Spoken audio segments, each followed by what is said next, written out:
I always thought I was the kind of man who could calculate risks. 15 years working as a wildlife photographer taught me one brutal truth. In the wilderness, luck is just another word for not being prepared enough.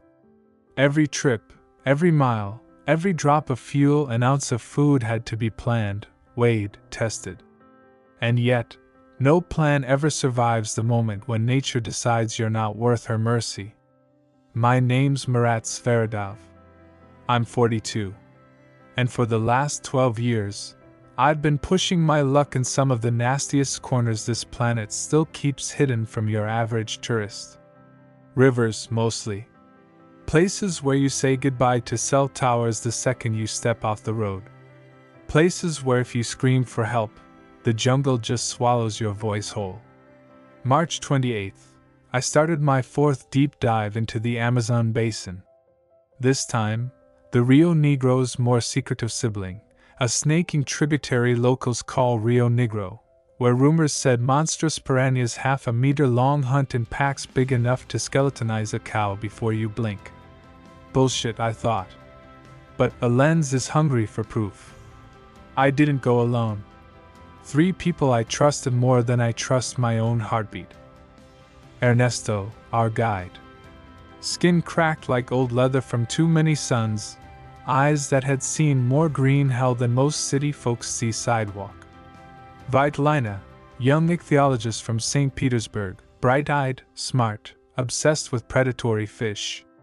She had a research grant and a stubborn streak that made me trust her science. And Gustavo, my cameraman for 6 years. We'd eaten the same worms, dodged the same snakes, cursed the same broken gear in monsoon nights. He knew how to frame a shot that'd make even death look poetic. Our starting point, San Gabriel, a tiny village where kids stare at you like you're a ghost who got lost. From there, we bounced along jungle trails in a battered jeep until we hit the river's muddy teeth. Waiting for us was our lifeline, an old 8-meter motorboat with a tiny cabin, an open deck, and just enough space for what we thought we'd need for 2 weeks away from anything resembling civilization. 4 waterproof crates of cameras and drones. 3 backpacks stuffed with clothes we'd probably ruin. 6 bags of food. 8 jerry cans of fuel. Ernesto checked the ropes, squinted at the swollen river. "Water's high this season," he muttered, tugging on the cargo straps. "Heavy rains up in the headwaters. Fast current. Be ready." I nodded, pretending that made me nervous. Hell, I liked rivers that fight back. Vitalina unrolled the map on her knees. Her braid tight enough to look painful, skin already pinking under the Amazon sun's casual cruelty. "Same route as before?" she asked. "More or less," I said, tracing our planned path with a dirty finger. Locals claim the big piranhas stick to a side channel called the Kirarakai. About 130 kilometers upstream, then 20 more into the fork. If we don't screw up, 4 days tops. Gustavo looked up from his camera check. "Forecast says possible thunderstorms." I laughed, pulling my old wide-brimmed hat lower over my eyes. "When is it not possible down here? As long as the cameras stay dry, we'll manage." We all checked and double-checked the dry bags. A silent ritual. We might joke, but deep down we knew, out here, screw up once and your bones get a new postal code. The engine coughed, stuttered, roared alive. We shoved off from the rickety dock, kids waving from the shore, wide-eyed. Within minutes the village vanished behind a curtain of trees. Civilization gone, we were in her kingdom now. First hours on the river felt like a warm lie. The Rio Negro unrolled itself slow and broad, like an old snake too tired to strike. I sat near the bow, eyes flicking from the dark water to the wall of green crowding the banks.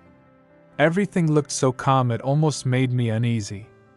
Vitalina perched on the nose of the boat, scribbling neat notes in her battered field journal, pausing to dip a thermometer into the river. Gustavo filmed anything that moved, a bird flaring up from a branch, drifting logs that looked suspiciously alive, the changing clouds that already hinted at stories they'd whisper after dark. Ernesto. He just stood by the motor, steering with the ease of a man steering memories. Every so often he'd point out claw marks on a trunk, a trail in the reeds, scat that told him stories none of us would ever read. By dusk we'd chewed through maybe 60 kilometers of current. We found a sandbar, clean, dry, high enough to not drown when the river decided to breathe in its sleep. Good spot, Ernesto said, voice soft but final. He killed the engine.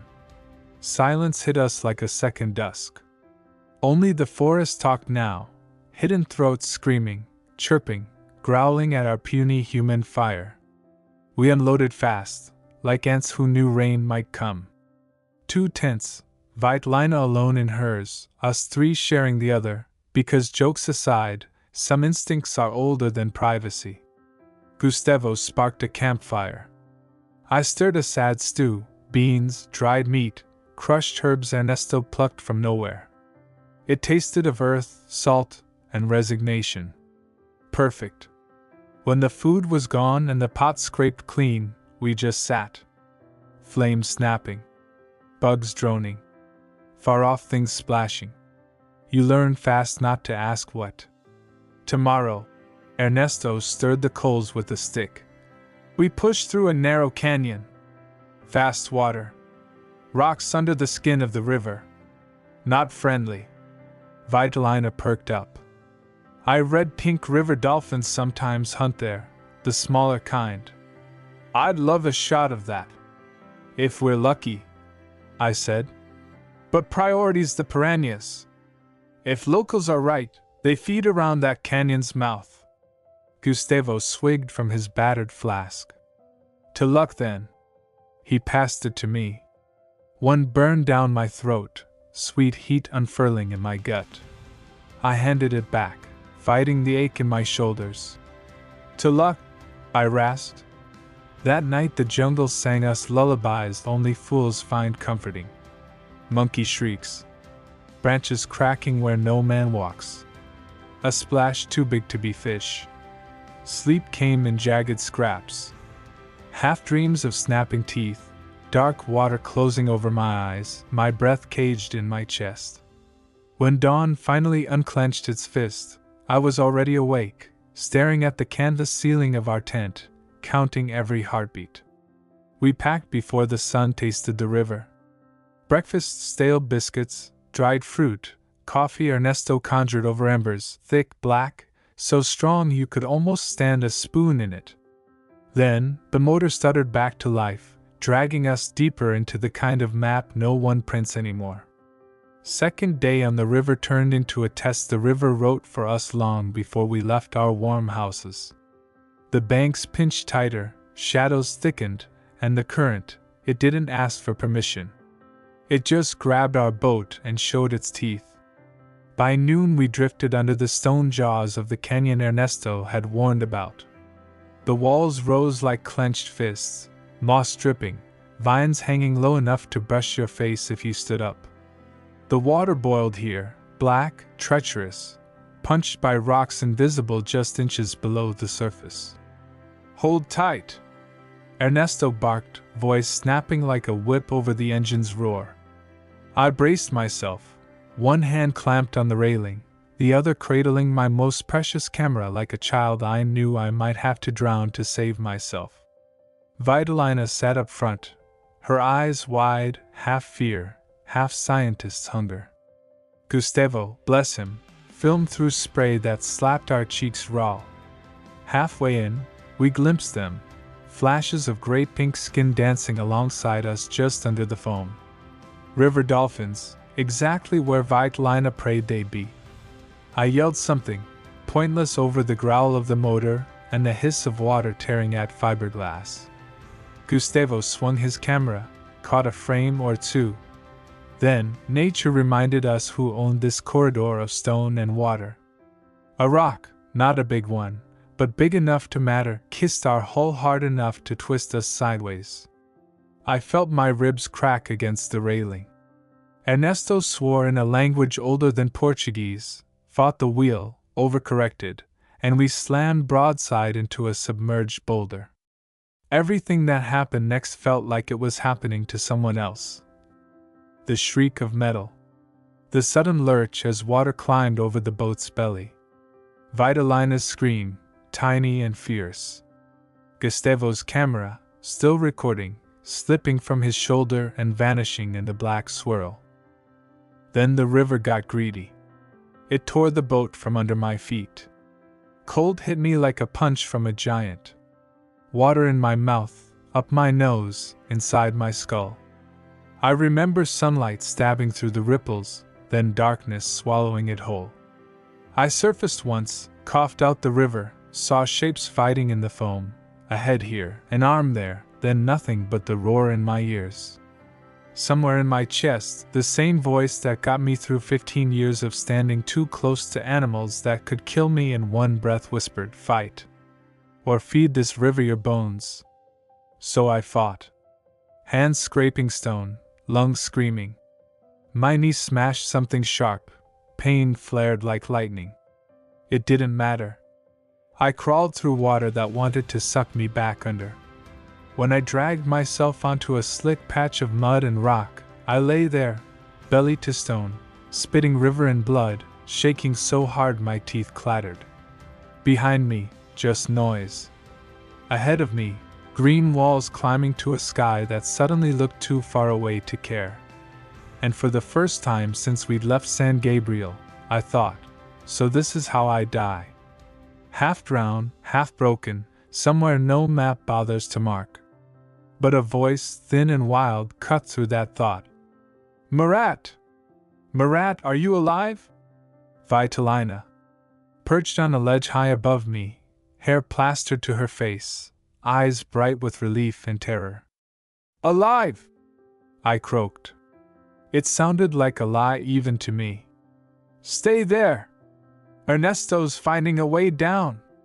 I wanted to laugh. Stay where? I couldn't move if I tried. This is how the river tests you. Not with monsters. Not with storms. But with the simple question, how badly do you want to stand up again? I don't know how long I lay on that spit of stone and mud. Could have been minutes, could have been a lifetime. My world had shrunk to the pulse of pain in my left leg, raw, hot, buzzing like hornets under skin. Voices drifted through the roar in my head, Ernesto's steady bark, Vitalina's sharper notes, Gustavo's rough cough like gravel in a bucket.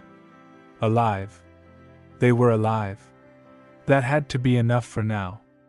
When Ernesto scrambled down to me, he barely paused.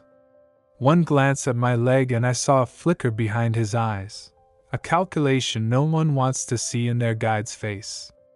"Can you stand?" I tried. I failed.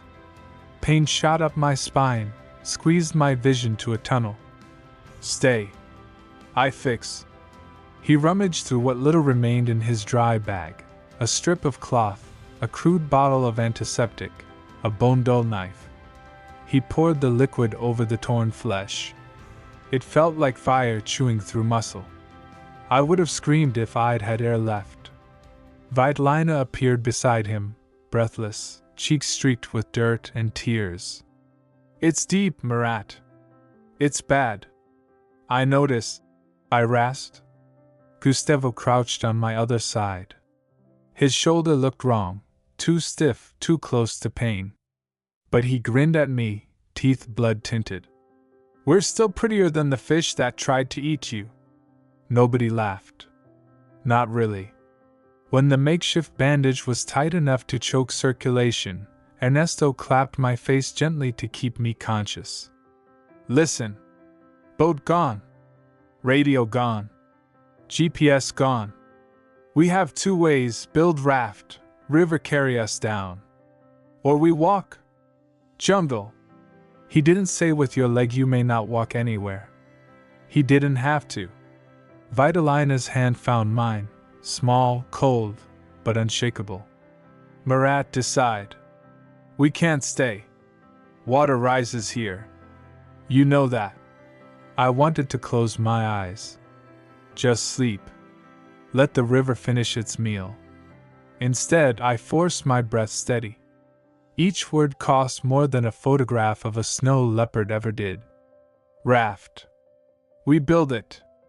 We float. No one argued.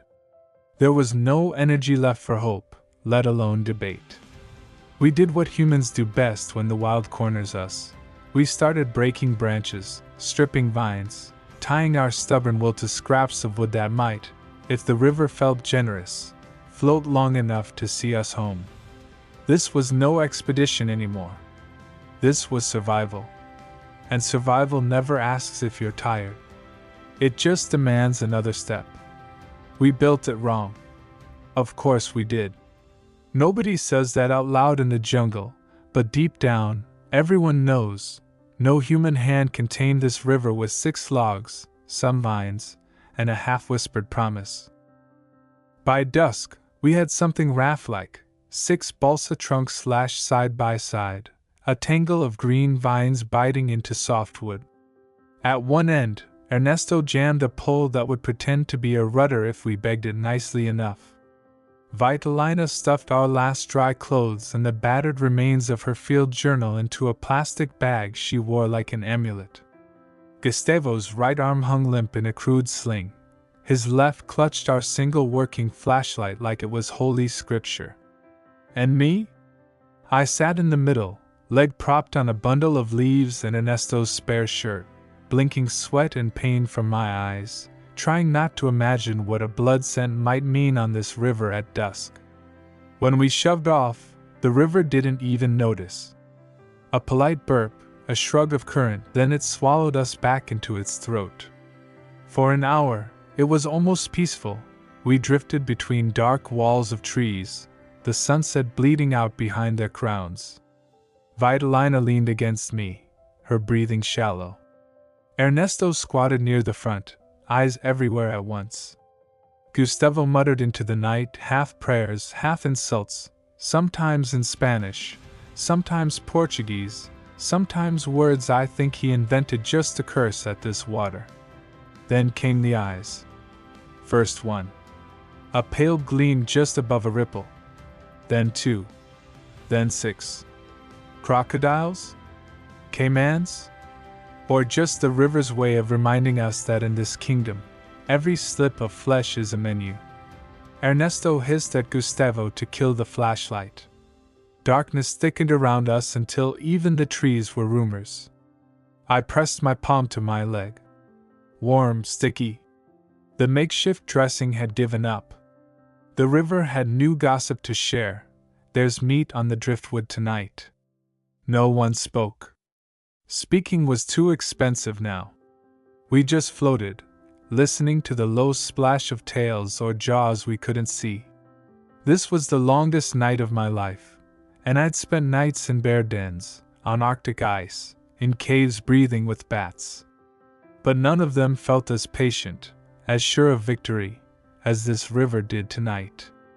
And somewhere in my skull, under the fever and the dread, a dry voice whispered, "If dawn comes, we might live. If it doesn't, at least you'll drift as far as you can." Night cracked open the way a rotting log does, slow, soft, then sudden. First, a smear of dirty gray on the eastern sky. Then a pale drip of light through tangled vines.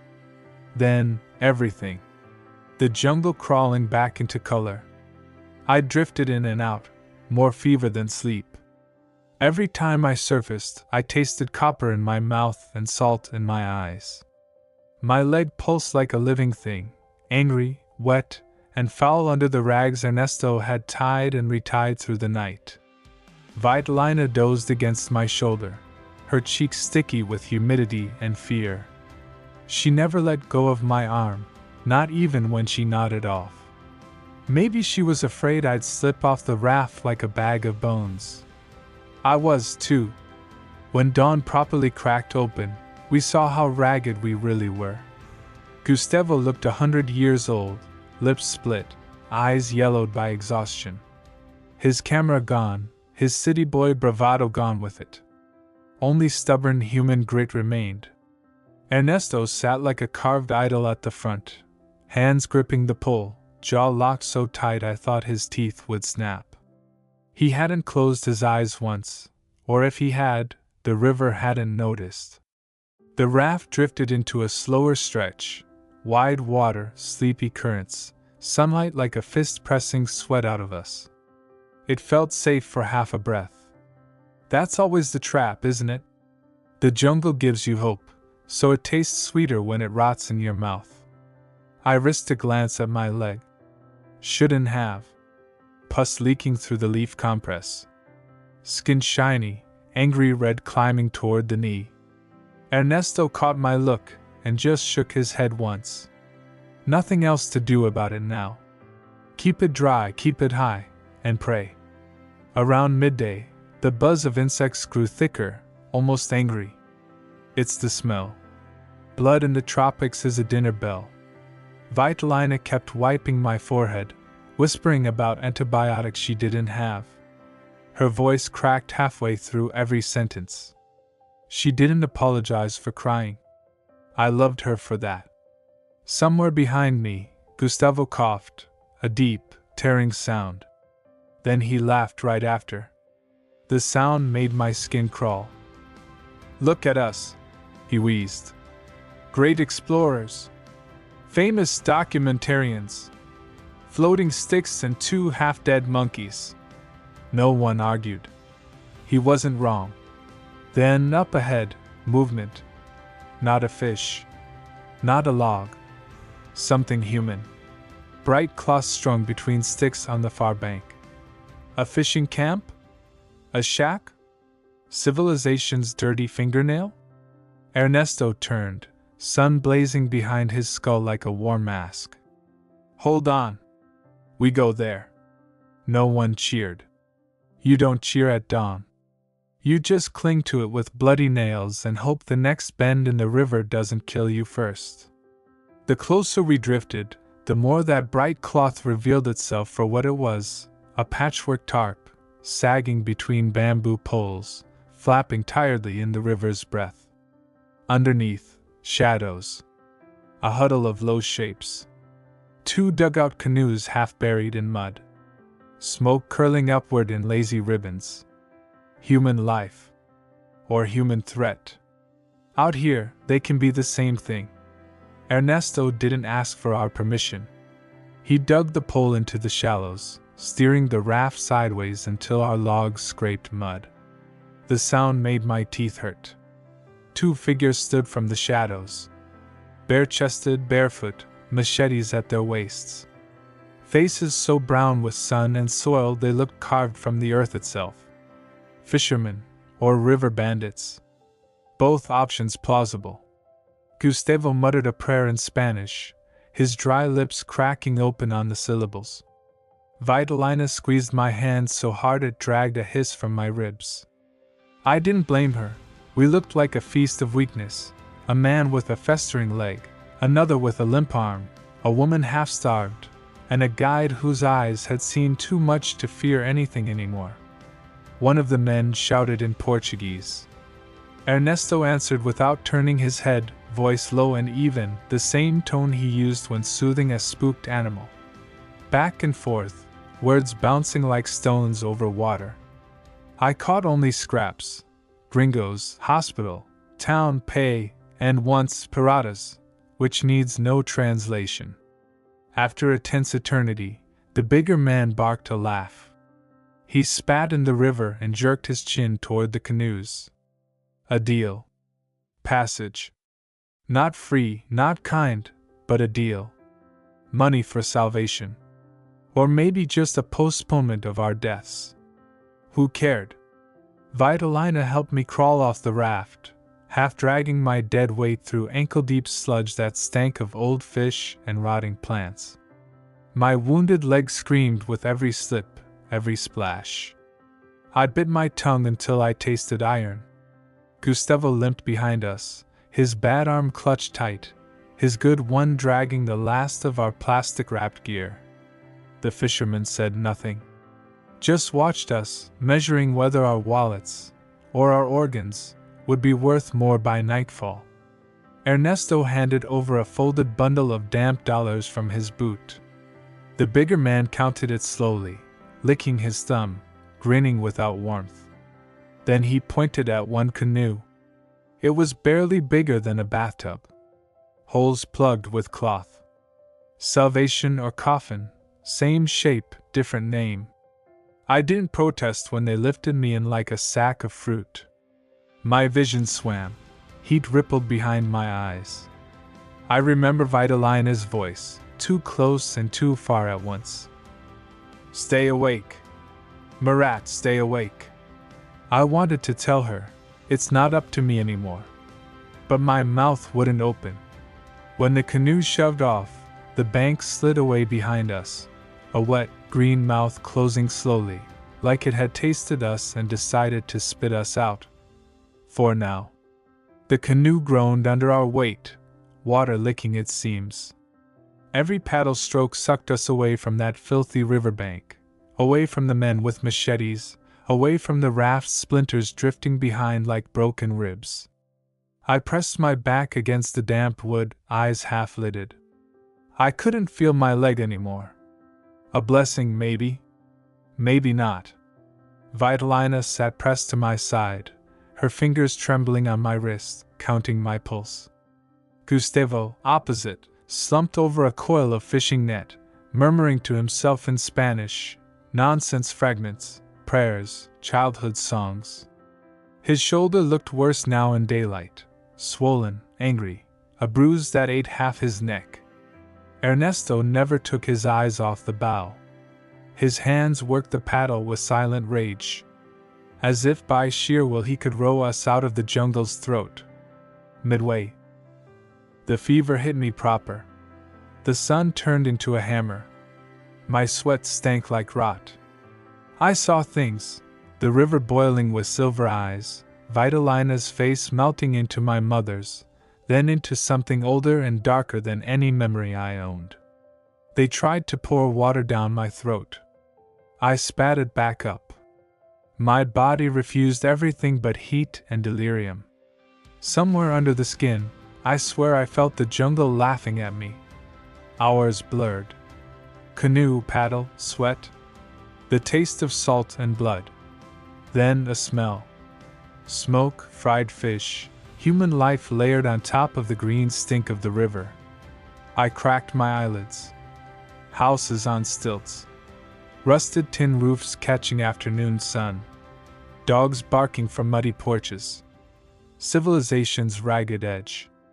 When the canoe bumped a splintered dock, the world snapped back in jerks, rough hands lifting me out, Vitalina sobbing my name, Gustavo arguing in half-English with some squat man in flip-flops, Ernesto's voice slicing through it all. Hospital. Now. They laid me in the back of a battered pickup truck. The metal bed burned my back. I remember a boy's face, wide-eyed, runny nose, staring down at me like I was a ghost.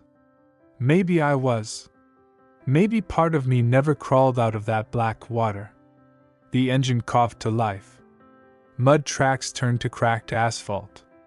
Jungle turned to concrete. And somewhere in the noise and the heat and the human stink, I realized, you don't ever escape the river. You just trade its teeth for debts you'll pay off the rest of your days. They tell me I screamed the whole first night in that dirt-floored hospital. Fever dreams so vivid that the nurses locked the windows, afraid I'd rip out the drip and hurl myself back into the river I kept begging for. I don't remember it. Only the burn behind my eyes. The cold on my spine when the antibiotics kicked in and death, disappointed, stepped back into the shadows. I woke up properly 3 days later. Vitalina asleep on a plastic chair, her head on my bed. Gustavo at the foot, his arm in a proper sling now, snoring with his mouth open. Ernesto nowhere in sight, but I knew he hadn't gone far. My leg was a bandaged log. The smell of betadine and boiled rice filled my nose. No jungle. No black water. Just this small, sour room in a provincial clinic at the end of the world. The news spread before I could sit up on my own. Reporters came with cheap cameras and bright, predatory smiles. How does it feel to survive such horror? As if any answer I gave wouldn't disappoint them. They didn't want the truth, that you don't feel like a hero. You feel like meat that got lucky. Our families wired money, called every hour. Embassies pretended to care. Sponsors threatened lawsuits for lost gear. None of it mattered to me. I watched the ceiling fan spin and thought only one thought, over and over: why am I alive when so many are not? There's no answer for that one. Only gratitude's bitter twin, guilt. Weeks later, we limped onto a plane. Cameras clicked in the airport lounge. A crippled photographer, a one-armed cameraman, a marine biologist who'd sworn never to swim in a river again. Ernesto vanished back into the jungle with a half smile and half our cash, and I blessed him for it. Home smelled wrong. Too clean, too silent. I found myself waking at night, convinced the river still licked at my walls. That something with teeth still watched me through the drain. I kept my promise, though. The photos that survived, blurry, half-lit glimpses of teeth, water, the madness of green. I framed them, hung them in galleries under a single title. The river never lets you go. People stood before them, wine glasses in hand, whispering about the beauty. They didn't see the fear pressed into each shot. That was mine alone to keep. If this story moved you, don't forget to like the video and subscribe to our channel for more powerful stories like this one. Thank you for watching.